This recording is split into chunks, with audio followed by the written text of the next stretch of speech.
गायत्री गुप्ता और आप देख रहे हैं SPN 9 न्यूज। एक बार फिर से मैं अपना खास प्रोग्राम लेकर आपके सामने हाजिर हूं और बात करूंगी अरबपति हीरा कारोबारी जो कि पंजाब नेशनल बैंक को 11,500 करोड़ रुपए की चपत लगाकर देश से फरार हो गया है। कहता तो ये है कि अब मुल्क ही वापस नहीं आऊंगा। क्यों?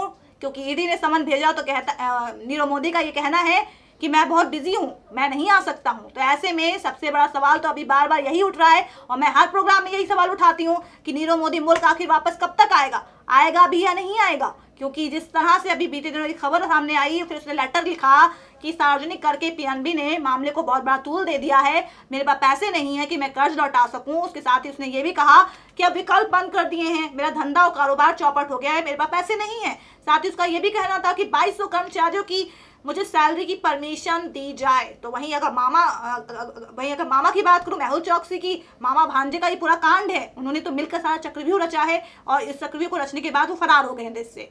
अब ऐसे में मेहुल चौकसी का भी एक लेटर सामने आया। उन्होंने लिखा कि मुझे बेवजह फंसाया जा रहा है, अंत में सत्य की जीत होती है, सच्चाई की जीत होगी। मैं अपने कर्मचारियों को पैसा नहीं दे सकता हूँ, सैलरी नहीं दे सकता हूँ, आप जाके दूसरी नौकरी ढूंढ लीजिए। ये लेटर लिखा। अगर आप लेटर लिख रहे हैं तो उसमें ये बताइए, फिर लेटर जो मैंने आपको कल अपने प्रोग्राम में दिखाया भी था मेहुल चौकसी का, उसमें आपने देखा होगा किस तरह से उसने 1 2 3 4 ऐसे पॉइंट डाउन करके चीज़ों को लिखा है, अपनी सारी दास्तां उसमें बताई हैं। कहूँ दुखड़ा रोया है कि ऐसे मेरे साथ ऐसा हो गया है। मीडिया ट्रायल को लेकर उसने कहा कि मीडिया में हो हल्ला मचाया जा रहा है मेरी कंपनी को लेकर, मैंने इतना पैसा ले लिया, उतना पैसा ले लिया, लेकिन मैं बिल्कुल सही हूँ। अपने आप को पाक साफ बता रहा था मेहुल चौकसी कि मैं बिल्कुल सही हूँ और जब तक मैं आपके सुनहरे भविष्य की कामना करता हूँ। अपने कर्मचारियों को उसने बोला था, लेकिन अभी फिलहाल मेरे हाथ खाली हैं तो मैं आपको सैलरी नहीं दे सकता हूँ। हालांकि उसने ये बोला कि आप मोबाइल और लैपटॉप अपने पास रख सकते हैं, लेकिन अभी फिलहाल ये उम्मीद मत करिएगा कि मैं आपकी सैलरी दे पाऊंगा। तो आप सोच सकते हैं कि किस तरह से ये मामला लगातार तूल पकड़ रहा है। PM मोदी ने अपनी चुप्पी तोड़ी थी। उन्होंने कहा था कि जनता के पैसे के साथ बेईमानी बिल्कुल भी बर्दाश्त नहीं की जाएगी और जिसने भी किया उसके खिलाफ सख्त एक्शन लिया जाएगा। लेकिन एक्शन क्या लिया जाएगा? हालांकि जांच तो कर रही है, CBC जांच कर रही है, CBI जांच तो कर रही है, ईडी तो समन भी जारी कर रही है। लेकिन अगर समन पे वो हाजिर नहीं हो रहा तो इसके बाद ईडी करेगी क्या? अगर ईडी ने समन भेजा नीरव मोदी को कि आप हाजिर होइए 22 फरवरी को, लेकिन वो समन का जवाब देता है कि मैं हाजिर नहीं हो सकता हूं क्योंकि मैं बहुत बिजी हूं, उसके बाद नीरव मोदी की करतूत तो देखिए। नीरव मोदी अगली तारीख भी नहीं पूछते ईडी से कि आखिर मुझे, चलिए मैं इस डेट पर नहीं आ सकता हूं तो नेक्स्ट डेट पर आ जाऊंगा, आप मुझे डेट बताइए। और खुद को बताते हैं पाक साफ। अगर आप वाकई पाक साफ हैं, अगर आप बहुत ईमानदार होने का डंका पीट रहे हैं तो आइए हिंदुस्तान बात करिए, यहाँ पर सामना करिए जांच एजेंसियों का। आप खुद को कह रहे हैं मेरा धंधा कारोबार चौपट हो गया, मैं पैसे नहीं दे सकता, सारे विकल्प बंद हो गए, PNB पे पूरा ठिकरा फोड़ रहे हैं आप। तो अगर आप ईमानदार हैं, अगर आपकी बातों में सच्चाई है, जैसा कि मेहुल चौकसी भी कह रहे हैं, तो मामा भांजे यहाँ आकर अपनी गवाही क्यों नहीं देते हैं? वो आकर जांच एजेंसियों का सामना क्यों नहीं करते? क्यों चुपचाप देश छोड़कर बाहर बैठे हुए हैं? अगर ऐसे में एक खबर बताऊं तो खबर तो ये भी सामने आई है कि वो बेल्जियम में है। तो ऐसे में जांच एजेंसियां क्या उसको वहां से गिरफ्तार नहीं कर सकती हैं? हालांकि किसी का प्रत्यर्पण कराने के लिए, किसी को गिरफ्तार कराने के लिए कुछ संधियों की जरूरत होती है। अब संधि है या नहीं, ये बहुत विषय, हिंदुस्तान के लिए बहुत बड़ा विषय है। लेकिन अभी फिलहाल अगर बात करूँ नीरव मोदी और मेहुल चौकसी को लेकर, जिस तरह से वो गबन करके इतने करोड़ रुपए का चले गए हैं यहाँ से, ऐसे में क्या हर कोई ये जानना चाहता है कि दोनों वापस आएंगे भी मुल्क या नहीं आएंगे, या फिर ऐसे ही एजेंसियां काम करती रहेंगी और फिर कार्रवाई को खींचा जाएगा और कार्रवाई ही चलती रहेगी और वो दोनों बाहर आराम से अपनी आलीशान जिंदगी जीते रहेंगे। क्योंकि ऐसे में तो शायद तकलीफ, कहते हैं दर्द उसी को होता है चोट जिसे लगती है।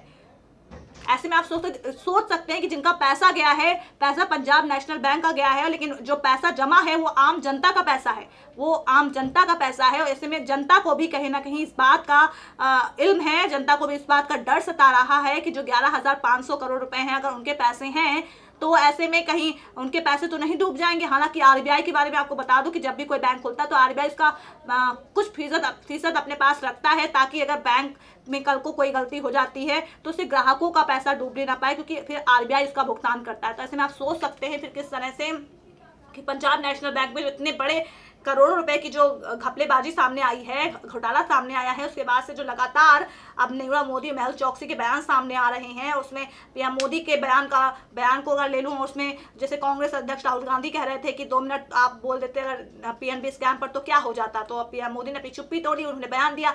लेकिन अभी भी बात यहाँ पर आके रुक जाती है कि आखिर आगे होगा क्या, सख्त एक्शन क्या लेंगे आप उसको बताइए, मीडिया को, आप लोगों को बताइए कि आखिर आप सख्त एक्शन क्या लेंगे और आपने आगे आगे की रूपरेखा क्या तैयार कर रखी है? अगर आगे ऐसा कोई घोटाला सामने ना आए तो उसके लिए आपने क्या सोच रखा है? आप उसकी तस्वीर पेश करिए, आप उसका खाका पेश करिए, आप जनता के बीच जाइए, जनता की अदालत में जाइए, मीडिया के जरिए उनको संबोधित करिए, जो भी करिए, लेकिन बताइए उनको कि अगर ऐसा घोटाला सामने नहीं आएगा तो क्यों नहीं आएगा। आप अपनी मजबूत चीज पेश करिए, क्योंकि अगर मैं इसको चुनाव से जोड़ूं तो चुनाव होने वाले हैं अगले साल, लोकसभा चुनाव। तो ऐसे में क्या वाकई जिस तरह से घोटाला सामने आया है, इससे हो सकता है भाजपा और कांग्रेस दोनों ही कटघरे में खड़े हो जाएं, क्योंकि साल 2011 का मामला है जो मोदी कार्यकाल में सामने आया है। तो ऐसे में भाजपा अपने दामन को पाक साफ बता रही है, तो वही कांग्रेस अपने दामन को पाक साफ बता रही है, लेकिन असल में किसी का दामन पाक साफ है ही नहीं। यहाँ पर हो रही है जमकर सियासी रोटियां सेकी जा रही हैं, बीजेपी कांग्रेस पे पलटवार, कांग्रेस बीजेपी पे पलटवार। लेकिन निष्कर्ष क्या है? निष्कर्ष ये है कि आम जनता पिसती है, एक गरीब पिसता है। यहाँ पर सिर्फ और सिर्फ यहाँ पर सियासी रोटियां सेक कर जनता से वोट की अपील की जाती है, और फिर जब वोट की टाइमिंग आती है, चुनाव की टाइमिंग आती है, तो हम दरवाजे पर जाते हैं जनता के और बड़ी बड़ी बातें कहते हैं, लेकिन जैसे हमें वोट मिल जाते हैं, हम जीत जाते हैं, उसके बाद हम नजर नहीं आते। और यही जनता की हमेशा शिकायत रहती है। और यानी कि जनता के पास जो वोट की ताकत है, अगर वो यूपीए को बाहर कर सकती है, कांग्रेस को साल 2014 में बाहर करके पूर्ण बहुमत से भाजपा को जिता सकती है, तो पीएम मोदी को यह सोचना चाहिए कि साल 2019 में वही जनता अपनी वोट की ताकत से आपको भी बाहर का रास्ता दिखाकर कांग्रेस को सत्ता में वापस ला सकती है। क्योंकि सियासत है, और सियासत में कभी भी किसी का रंग बदल सकता है, क्योंकि वक्त बदलते देर नहीं लगती है, और कब कौन अर्श से फर्श और फर्श से अर्श पे आ जाए कोई नहीं जानता है। तो ऐसे में जिस तरह से बीजेपी अपनी गलतियां कर रही है, हालांकि बीजेपी पर इसका पूरा ठेकरा फोड़ना सही नहीं है, लेकिन क्योंकि इसमें यूपीए सरकार भी इन्वॉल्व है, तो ऐसे में अब सोचना होगा कि आखिर क्या होगा इस केस का, और इस पर आगे कार्रवाई क्या की जाएगी। इस पर कुछ नया एक मजबूत पक्ष पेश करें मोदी सरकार। आपको मैं इस केस से जुड़ी अपडेट दिखाना चाहूंगी कि आखिर अपडेट क्या है। इसमें एक अपडेट है नीरव मोदी की पत्नी से जुड़ी, और साथ ही मेहुल चौकसी से जुड़ी। मैं आपको दिखाना चाहूंगी अपडेट। ये आप सकते हैं, नीरव मोदी और मेहुल चौकसी का पासपोर्ट रद्द हो गया, भगोड़ा घोषित करने की तैयारी हो रही है। अब दोनों भगोड़ा घोषित होंगे। हीरा कारोबारी ये आप देख सकते हैं, पासपोर्ट तो रद्द कर दिया गया, 4 हफ्तों के लिए पासपोर्ट रद्द किया गया था। अब ये पासपोर्ट शनिवार को रद्द हुआ है, और नीरव मोदी के साथ साथ उनके मामा और गहना कारोबारी गीतांजलि ज्वेलर्स के प्रमोटर मेहुल चौकसी का भी पासपोर्ट रद्द कर दिया गया है। इस क्रम में नीरव के भाई निशाल मोदी, नीरव की पत्नी एमी मोदी का पासपोर्ट अभी रद्द नहीं हुआ है, लेकिन अब ऐसे में हो सकता है कि उसका पासपोर्ट रद्द हो जाए। और आपको इसी बीच एक अहम जानकारी ये दे दूं कि एमी मोदी को भी ईडी ने समन भेजा है, और उसको पेश होने के लिए बोला है कि आप पेश होइए। अब एमी मोदी पेश होती है या नहीं, ये देखने वाली बात होगी, लेकिन नीरव मोदी पेश नहीं हुआ है, तो ऐसे में हो सकता है कि एमी मोदी भी पेश ना हो। हालांकि कोई स्पष्टीकरण अभी तक कोई बयान सामने नहीं आया है। जब तक हम आपको ये जानकारी दे दें, अभी तक एमी मोदी की तरफ से कोई बयान सामने नहीं आया कि वो ईडी के समन पर पेश होगी या फिर नहीं होगी।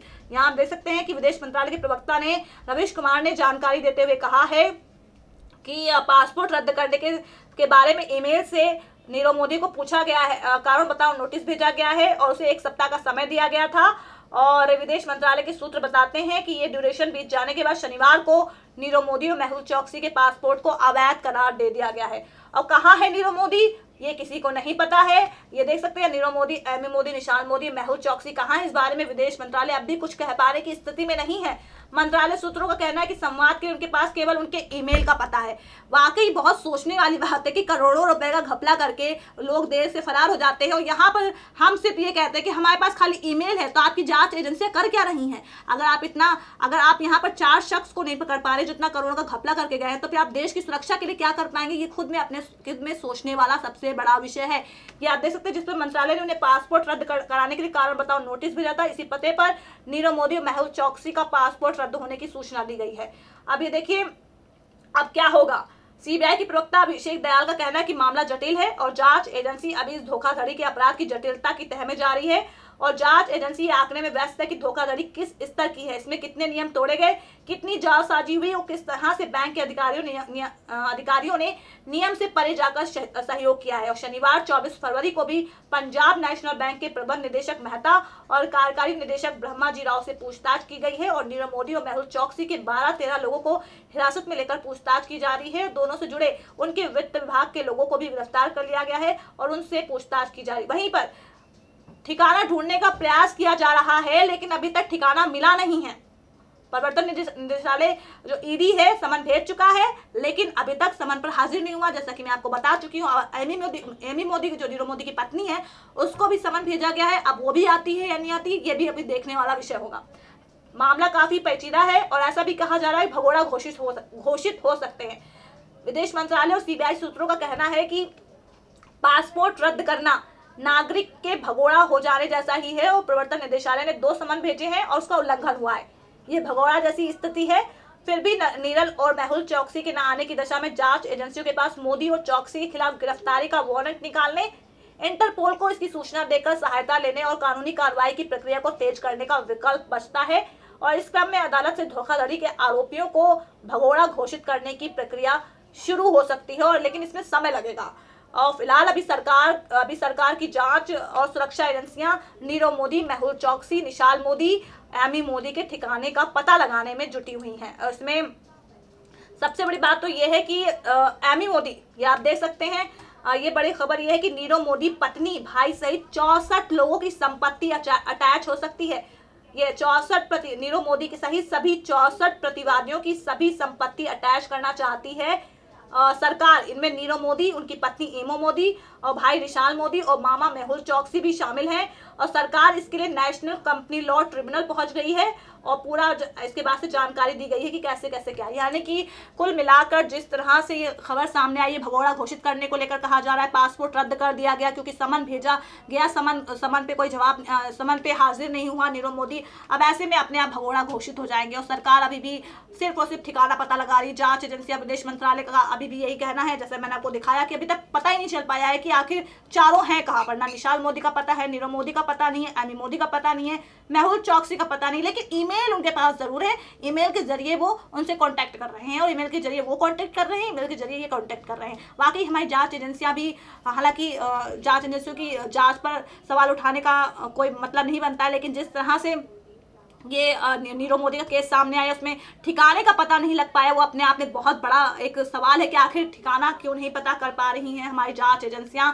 और साथ ही ये भी है कि क्या आगे अब जिस तरह से एमी मोदी को समन भेजा गया है क्या वो हाजिर होगी, क्योंकि अब निगाहें यहीं पर हैं। अगर एमी मोदी भी हाजिर नहीं होती है तो यानी कि अब ये केस और पेचीदा होता जा रहा है, लेकिन अगर एमी मोदी हाजिर होती है तो ऐसे में हो सकता है कि कोई बड़े खुलासे हों। अभी खुलासे क्या होंगे फिलहाल ये निर्भर करेगा एमी मोदी के बयान पर कि क्या वो समन पर हाजिर होगी या फिर नहीं। तो दर्शकों, आज के खास प्रोग्राम में बस इतना ही। कल फिर से एक अहम मुद्दा लेकर मैं आपके सामने आऊंगी, लेकिन तब तक के लिए नमस्कार।